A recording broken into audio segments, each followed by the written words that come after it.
आज का टॉपिक है नियरेस्ट मीनिंग। ठीक है, इसकी शुरुआत हम एक कबीर जी के दोहे से करते हैं। तुलसी बिरुआ बाग में सीचत को मुरझावे, राम भरोसे जो रहे वो पत्थर पे लहरावे।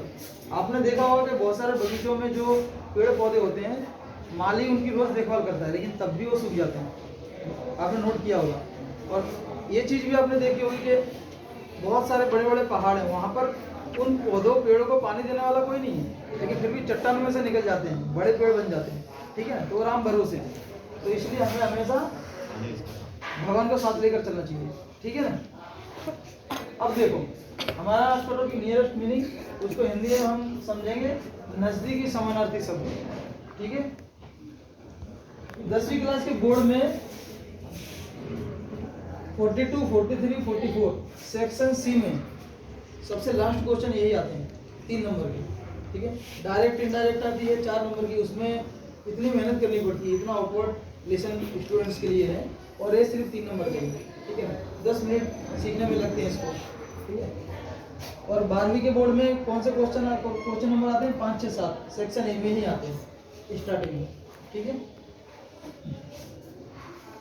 अब देखो नियरेस्ट मीनिंग नजदीकी समानार्थी शब्द, इसका सेंस क्या होता है कि आपको कोई भी एक इंग्लिश का वर्ड दिया जाएगा जो आपके टेक्स्ट बुक में से होगा, और उसके सामने ऑप्शन दिए होंगे 4।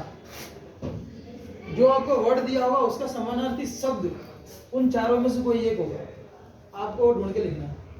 ठीक है, जो 10th में ये चैप्टर आता है, जो बोर्ड में आता है, उसमें फाइंड द नियरेस्ट मीनिंग आता है, यानी कि ढूंढ के लिखो। ठीक है, उसको इंग्लिश में और हिंदी में समझा दूंगा। ठीक है, पहले मैं इंग्लिश में समझा देगा। देखो, सबसे पहला वर्ड है, समझो कि अल्टर, ये आपके बोर्ड में आया है, समझ लो। ठीक है, 4 ऑप्शन दिए हैं।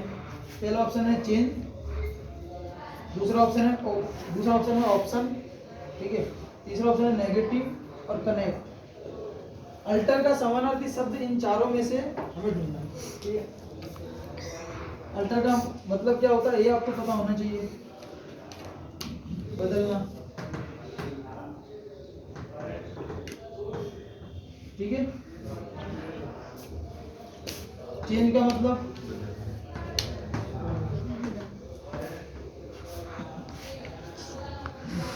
ठीक है, नेगेटिव का मतलब नकारात्मक।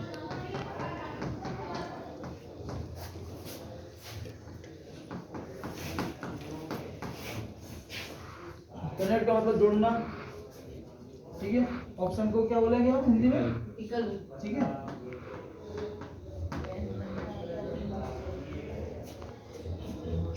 अल्टर का मतलब होता है बदलना, चेंज करना। ठीक है ना, ये चारों देखो ऑप्शन दिए हैं, इस तरह से दिए होंगे। ठीक है, सबसे नजदीकी कौन सा है इनमें से चारों में से? चेंज। ठीक है, ये समानार्थी शब्द है इसका, तो आंसर क्या आएगा? This is our answer. ठीक है, इस तरह से बोर्ड में आएंगे। अब इस चीज को मैं हिंदी में समझा देता हूँ। अगर कोई वीडियो देख भी नहीं सकता है, सिर्फ सुनेगा, तब भी उसको ये चैप्टर आ जाएगा। इस तरह से देखो, हिंदी में मैं हिंदी के सेंस में मैं आपको बता रहा हूँ। जैसे आपका क्वेश्चन है जल, उसके ऑप्शन में 4 आंसर दिए हैं आपको बोर्ड के एग्जाम में। पहला दिया है समुद्र, दूसरा दिया है पानी, तीसरा नदी, चौथा प्यास बुझाने वाली वस्तु कोई भी। ठीक है,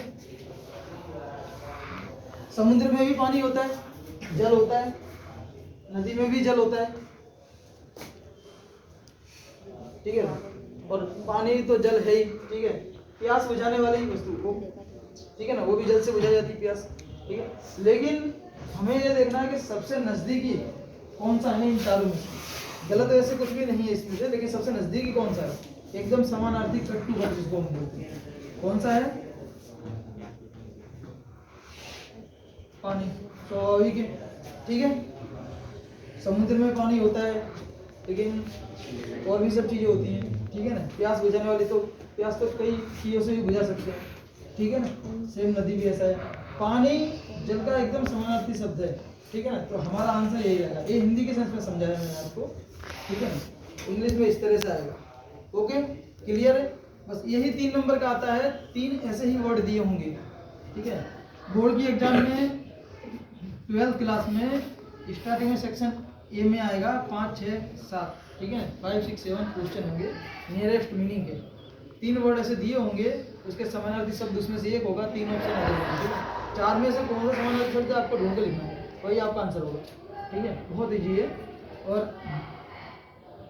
क्लास 10th में बोर्ड के एग्जाम में कौन से क्वेश्चन आएंगे, सेक्शन सी में, ठीक है ना, सेक्शन सी में, ठीक है, इसको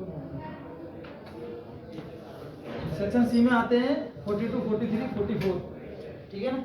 सेक्शन सी के सबसे लास्ट क्वेश्चन है आते हैं, ओके। कोई डाउट इसमें, ठीक है। अब इसके अलावा मैं आपको 150, 150 मीनिंग में आपको IMP लिखवा दूंगा, 2 तो उसमें से आ ही जाएंगे, ठीक है। देखो मैं आपको जो लिखवाऊंगा वो चैनल पे अपलोड हो जाएगा।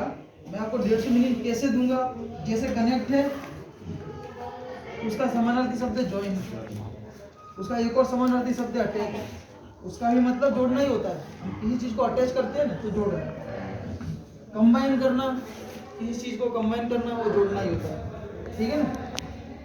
तो मैं आपको 100, 150 स्पेलिंग इस तरह से दूंगा, जैसे कि ये कनेक्ट है, ये वर्ड है, तीनों उसके समानार्थी शब्द है। जो आपको अच्छा लगे वो आप आंसर लिख देना। अगर बोर्ड में इस तरह से आया कनेक्ट, ठीक है ना, क्वेश्चन आया आपका कनेक्ट, और इसमें समझो कि अटैच आ गया, ठीक है। एक और ऑप्शन आ गया डिस्टेंस, ठीक है, एक और ऑप्शन आ गया प्लस,